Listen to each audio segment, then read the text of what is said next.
Pada segitiga di bawah ini, manakah yang merupakan segitiga kongruen menurut sisi-sisinya? Artinya kalau kongruen itu bentuknya sama, ukurannya sama, ya.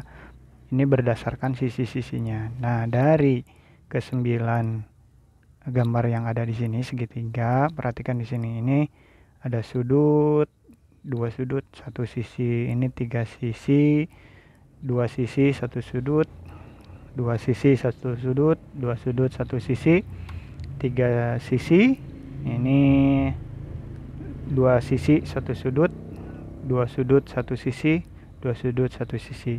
Karena soalnya ingin menurut sisi-sisi, perhatikan di sini yang hanya sisi-sisinya saja yang B dan F. Namun kita lihat dulu kongruennya sama enggak kongruennya. Lihat di sini ada 3 sama, yang ini juga 4 sama juga, ini 5. Berarti yang B dan F itu kongruen, ya. Jadi segitiga yang kongruen itu adalah segitiga B dan F. Kita lanjutkan yang soal berikutnya. Di sini ada 4 pernyataan. Ketiga pasang sisi sama panjang, sisi. Yang kedua, 2 pasang sisi bersesuaian sama dan sudut antara kedua sisi sama besar, sisi sudut sisi. Yang ketiga, 2 pasang sudut bersesuaian dan sisi di antara kedua sudut besarnya sama, sudut sisi sudut. Ketiga sudut sama besar, sudut. Dari 4 pernyataan di atas, manakah yang bukan merupakan syarat kekongruenan segitiga? Syarat kekongruenan segitiga yaitu bentuknya sama, ukurannya sama. Nah, dari keempat pernyataan ini, yang bukan merupakan syarat kongruen yaitu yang 4. Ini kenapa? Karena sudut. Bisa saja bentuknya sama, tapi ukurannya berbeda. Kalau sudut, tentu bentuknya pasti sama, namun ukurannya akan berbeda. Jadi yang bukan itu adalah yang 4. Kemudian yang berikutnya di sini, perhatikan gambar yang ada di bawah ini. Dengan memakai ketentuan sudut bertolak belakang, maka besar sudut X adalah ini ya, yang ditanyakan sudut X. Nah, di sini bertolak belakang berarti di sini harus ada nilai, cuman nggak ada ya. Yang ada juga dari data yang ada di sini, gambar yang ada di sini, kita bisa mencarinya 60 sudut berpelurus di sini. Ini akan nilainya 120 besar sudutnya. Ini nggak ditanyakan sebenarnya ya. Di sini 60, ini juga 120. Artinya kalau kita lihat secara dari sudutnya, garis N itu sejajar dengan garis L.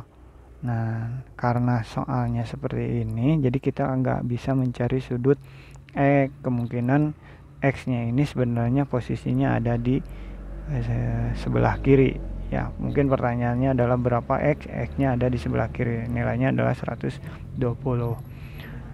Next, berikutnya. Perhatikan gambar garis-garis saling berpotongan di bawah ini.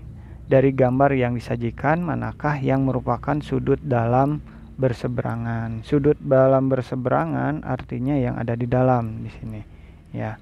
Nah, karena seharusnya sejajar, ada 2 garisnya yang sejajar baru dipotong oleh 1 garis, nanti akan menyatakan sifat-sifat dari garis yang berpotongan ya. Kalau di sini pernyataannya adalah garis-garis yang saling berpotongan di bawah ini. Dari gambar yang disajikan, manakah yang merupakan sudut dalam berseberangan? Sudut dalam berseberangan di sini, ini yang ada di dalam. Yang berseberangan D berseberangan dengan F, C berseberangan dengan E, seperti itu ya. Kalau yang lain enggak. Ini sudut dalam berseberangan, yaitu berarti D dengan F, C dengan E, seperti itu ya. Kita lanjut. Untuk bisa menghitung banyaknya jumlah sudut dalam segi banyak poligon, maka kita bisa menggunakan rumus poligon. kita ketahui bangun datar yang paling sedikit sisinya atau sudutnya itu mulai dari segitiga, kemudian segi 4, segi 5, dan sampai seterusnya sampai segi banyak poligon. Nah, rumus untuk mencarinya itu adalah N dikurang 2 dikali 180 derajat.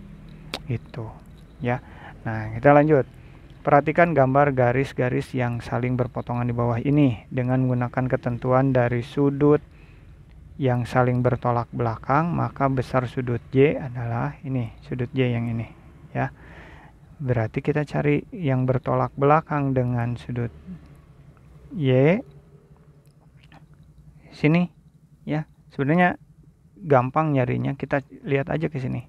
Nah, tentu bakal sama dengan yang ini, sudut Y itu. Kalau pakai pelurus tentu ini menjadi 180 dikurang 140, di sini 40 ya. Kalau pakai pelurus ini sudut Y itu adalah 40 derajat. Itu sebenarnya gampangnya ke sana. Nah, kita cari yang gampang aja lah ya. Lanjut, perhatikan baik-baik gambar di bawah ini. Pada segitiga di atas nilai X adalah, kita cari nilai X ini, besar sudut X ya, karena diketahui 60 di sini belum ada, dan kita ketahui bahwa besar sudut dalam segitiga itu adalah 180 derajat. Ini udah ada 60, berarti tinggal dikurang 60 derajat. Kita cari yang ini ya. Ini karena ada tanda siku-siku, artinya sudutnya ini adalah 90 derajat. Begitu pula pelurusnya, di sini juga 90 derajat. Sehingga tinggal dikurangi lagi ini dengan 90 derajat.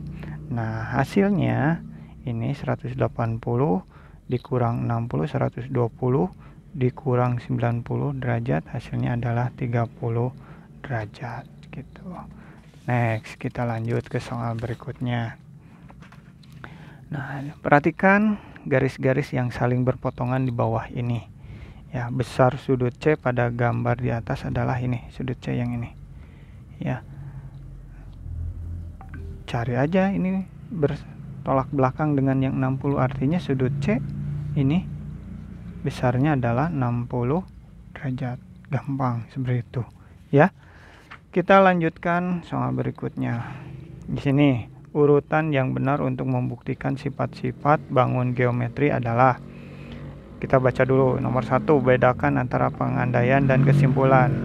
2, dari pengandaian kita berusaha sampai ke kesimpulan dengan menggunakan dasar penalaran. Oh, ini mungkin terakhirnya nih.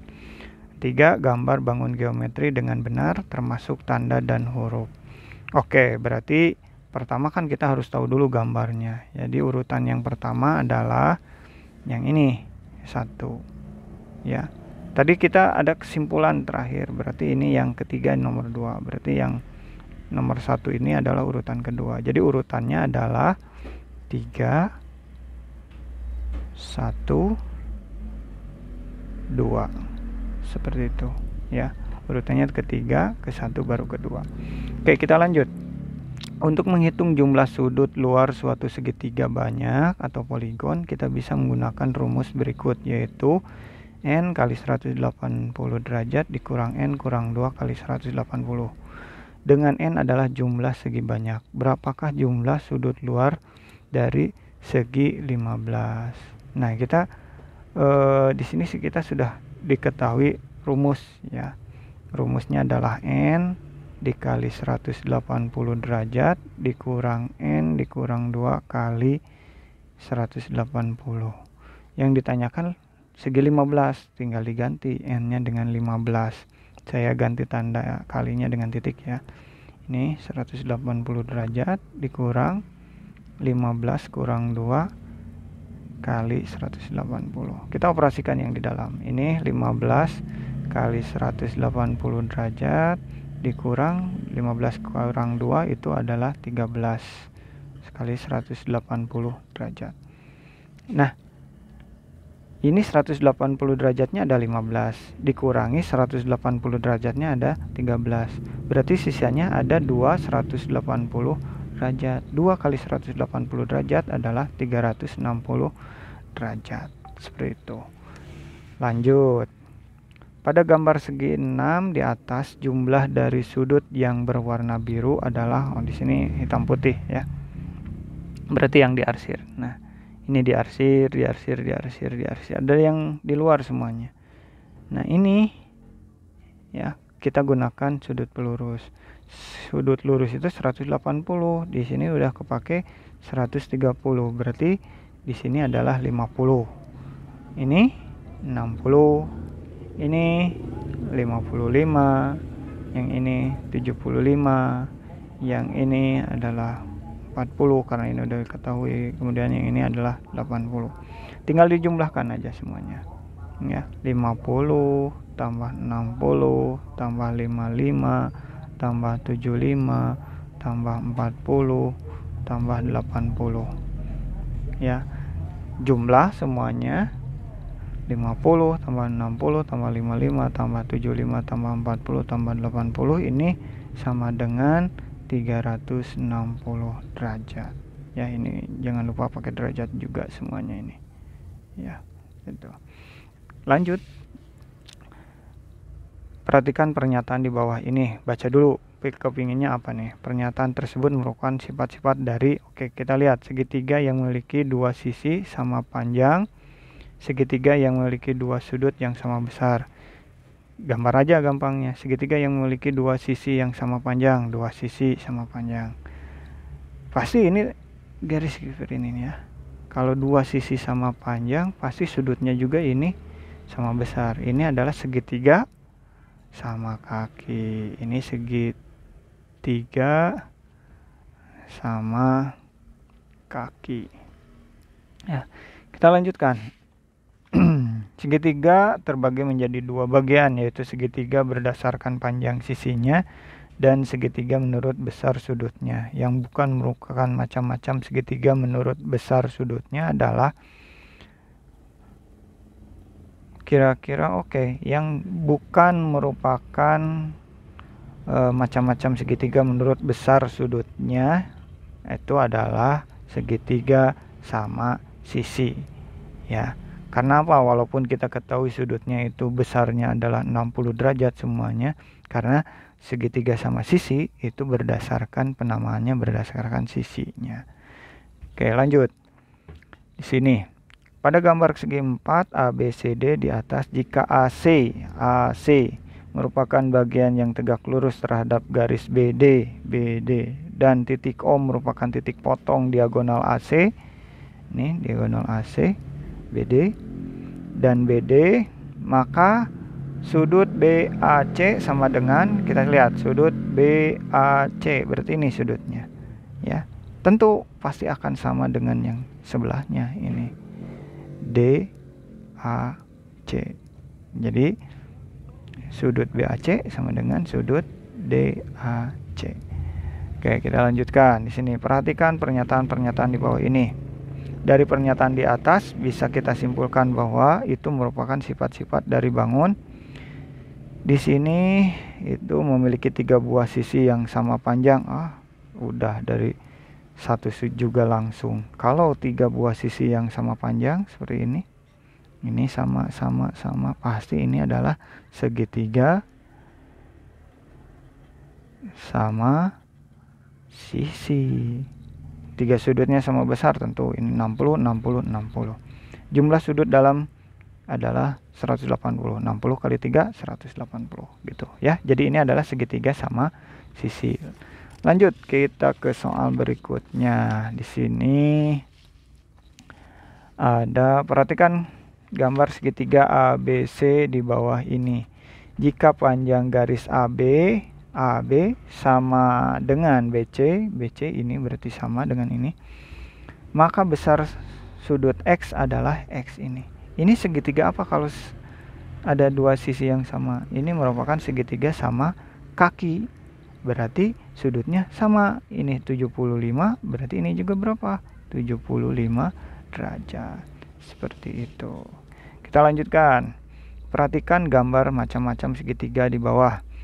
Jawaban yang tidak tepat dari kongruenan segitiga adalah kekongruenan, bentuknya sama, ukurannya sama. Kita lihat. segitiga ABC. Nah, sama dengan yang ini. Ya, ini kongruen. Kemudian DEF sama dengan MNO, berarti ini sama, kongruen. Ya, ini segitiga GHI 46, ini juga kongruen dengan yang ini, sama tuh, JKL ya, 46 ya, berarti ini kongruen. Kalau keinginannya yang tidak tepat, berarti tinggal pasangkan dengan yang berbedanya, dengan yang bukan kongruennya. Misal yang ABC dengan yang GHI, atau ABC dengan PQR, seperti itu. Atau dengan yang ya, PQR ini sama ya, kongruen, maaf. ABC dengan MNO. Jadi selain yang di garis ini sesuaiannya gitu. Oke, lanjut. Segi 4 yang memiliki dua pasang sisi, segi 4 memiliki dua pasang sisi berhadapan yang sejajar dinamakan. Nah, ini sejajar, ini sejajar. Nah, ini bisa disebut segi 4, tapi tidak dikatakan harus sudutnya siku-siku ya, atau tegak lurus.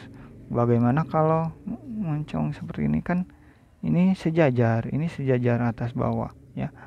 Nah, kemungkinan ke sini. Ini adalah gambar apa? Gambar jajar genjang. Jadi ini adalah jajar genjang ya, seperti itu. Lanjut, dari pernyataan-pernyataan di atas yang bukan merupakan sifat-sifat jajar genjang ditunjukkan oleh nomor ya, yang bukan merupakan jajar yang genjang. 1. Memiliki 4 panjang sisi yang sama panjang. Oke, 4 panjang. Oke. 2 pasang sisi berhadapan memiliki panjang yang sama.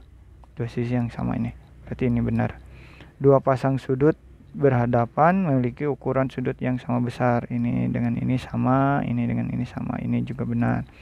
Kedua diagonal berpotongan di titik tengah setiap diagonal. Kita buat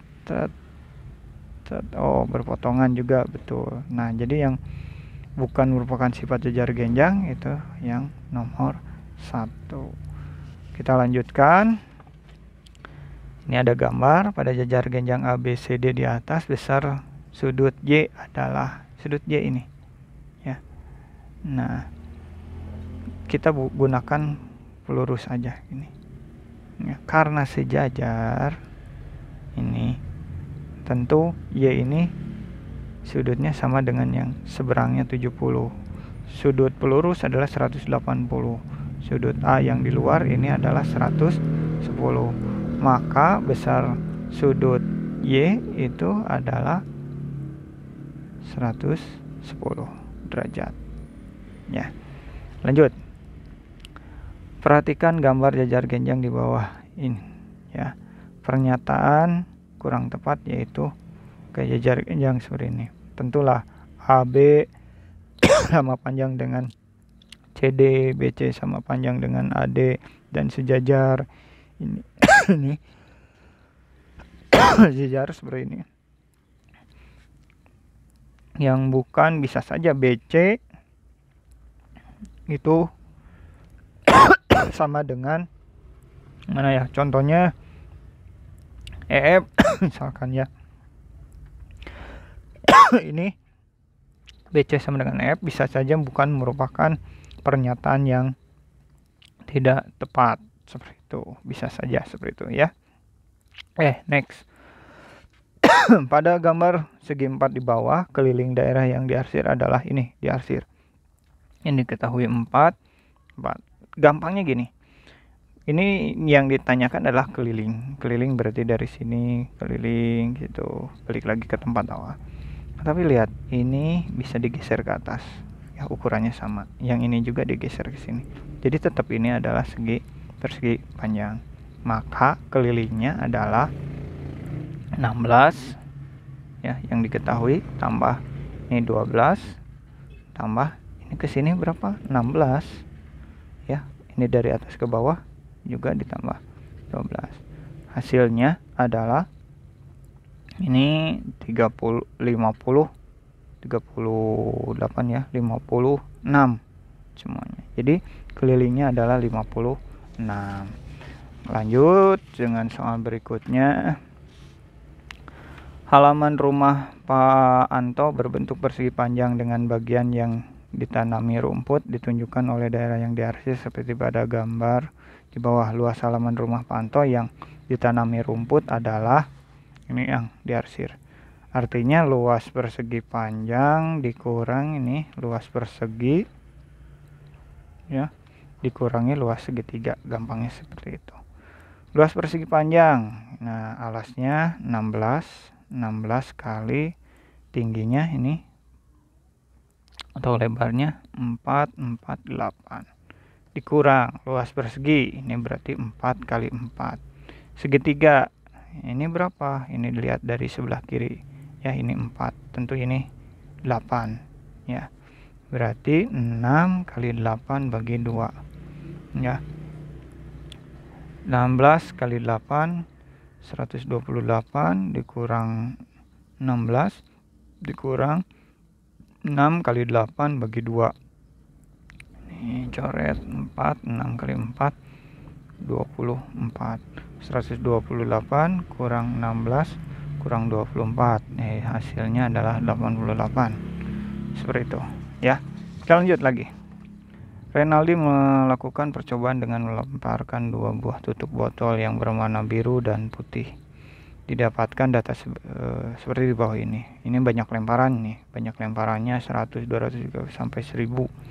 Kejadian tutup botol tertelungkup. Ini kalau 100 dari 100 lemparan, di sini kejadiannya 42 dan seterusnya. Yang ditanyakan adalah frekuensi relatif untuk banyaknya lemparan botol 500, berarti yang ini adalah, ini terjadinya telungkup adalah frekuensi relatif untuk banyaknya lemparan botol. Nah, yang ditanyakan adalah ini tertelungkup, berarti tinggal 202 dibagi 500 ya. Hasilnya adalah 0,404 ya. Kalau di 2 digit di belakang koma bisa aja jadi 0,40 seperti itu ya. Next, selanjutnya, satu set kartu remi adalah 52 kartu. Peluang kejadian munculnya kartu hati yang diambil dari 52 kartu remi yang cocok adalah, dari kartu remi itu, dari 52 kartu itu ada 4 jenis kartu. Kartu kita ketahui kartu hati, kartu tempe, kartu skop, kartu keriting, jadi ada 4. Jadi masing-masing kartu itu yang gambarnya ada 13. Kartu hati ada 13, semua kartu ada 52. Yang ditanyakan adalah peluang kejadian muncul kartu hati. Jadi tinggal dibagi aja ini dengan 52 sama dengan 1/4 seperti itu. Kita lanjut soal berikutnya. 2 dadu dilempar bersamaan sekali. 2 dadu artinya semua kejadian yang dari 2 dadu itu adalah 36.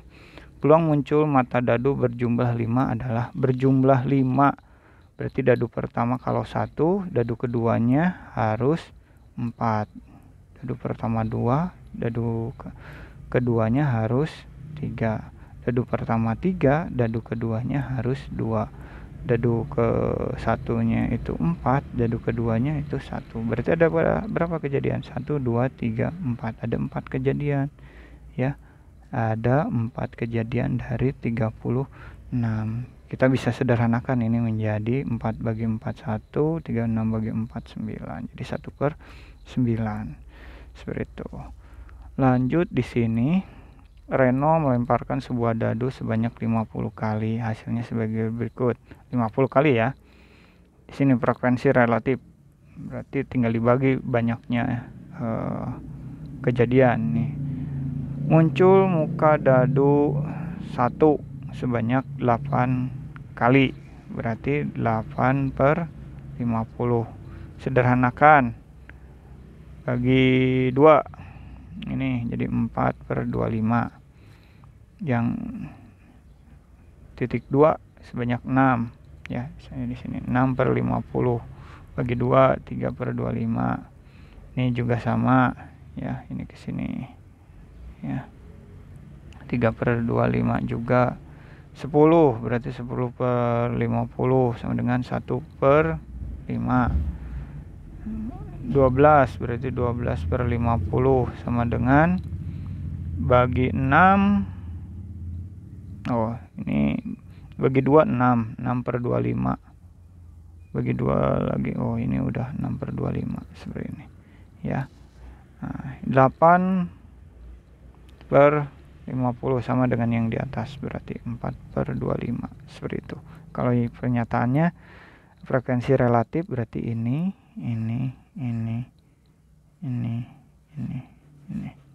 seperti itu ya. Kita lanjutkan. Di suatu daerah peluang bayi terkena polio adalah 0,03 dan peluang terkena campak adalah 0,05. 0,03 ini 0,05. Jika 1.500 bayi di daerah tersebut diperiksa, maka bayi yang terkena campak, ini campak berarti yang tanyakan campak adalah 0,05. Semua bayi ada 1.500, tinggal dikali 1.500 ya. 0,05 kali 1.500. Nah, pakai kalkulator aja nih ya. 0,05 kali 1.500, 75. Jadi ada 75 anak yang campak. Lanjut. Roni diperbolehkan ibunya untuk mengambil satu permen dari sebuah kantong. Dia tidak dapat melihat warna permen tersebut. Banyaknya permen dengan masing-masing warna ditunjukkan dalam grafik. Merah ini ada 6, orange ada 5, kuning ada 3, hijau ada 3, biru ada 2, merah muda ada 4, ungu ada 2, coklat ada ini 5 ya. Ini peluang Roni mengambil sebuah permen warna merah adalah merah. Ini merah 6, berarti 6 dari semua kejadian ini tinggal dijumlah semuanya. 6 tambah 5 tambah 3 tambah 3 tambah 2 tambah 4 tambah 2 tambah 5 itu 30 ya. Nah, sederhanakan bolehlah 6 per 30. Ini hasilnya 1 per 5. Kalau ditanyakannya di sini peluang, bisa saja berupa persen nanti jawabannya. Ini ubah ke dalam persen, kita kalikan 100% ya. Dengan 100 bagi 5 itu 20%. Jadi peluang ngambil merah itu adalah 20%. Lanjut. Dari data percobaan pelemparan sebuah dadu sebagai berikut. Frekuensi relatif muncul mata dadu 3. Mata dadu 3 ini. Nih, yang ini 3. Frekuensinya ada 5. Berarti dari semuanya ini tinggal dijumlahin. Jumlahin semuanya. 9 tambah 12 tambah 5 tambah 8 tambah 3 tambah 13 ini 50. Ya, berarti ini per 50. Sederhanakan ini 1 per 10 ya. 1 per 10 persentase berarti tinggal kali 100% ya. Coret-coret ini berarti 10%. Seperti itu ya. Terima kasih.